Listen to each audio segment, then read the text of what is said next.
Comment former et reconnaître le présent des verbes latins?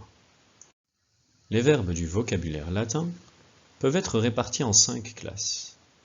On peut les reconnaître et les différencier grâce aux terminaisons des infinitifs are, ire et eure, qui donneront en français les verbes en er, ir et re.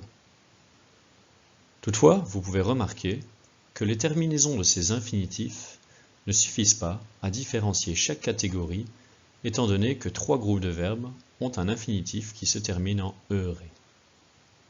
C'est pourquoi, dans le vocabulaire, nous retenons également la terminaison de la première personne du singulier du présent, afin d'avoir une deuxième caractéristique distinctive.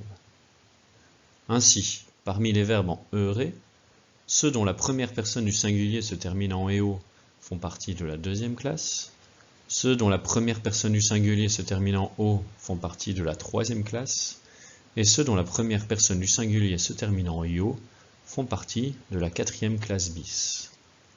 C'est-à-dire qu'ils se conjuguent comme la quatrième classe, sauf à l'infinitif. Pour obtenir le radical du présent, sur lequel se construisent les formes du présent et de l'imparfait, il faut simplement retirer la finale O de la première personne. Pour la première conjugaison, il est plus simple de retirer le re de l'infinitif. Nous obtenons ainsi les 5 radicaux ama, mone, vinc, audi et capi. Sur base de ce radical, il suffira d'ajouter les terminaisons propres à chaque personne pour obtenir les formes du présent. Toutefois, à la troisième conjugaison, certaines formes seraient difficilement prononçables. C'est pourquoi les Romains ont ajouté un « i » de liaison entre le radical et la terminaison.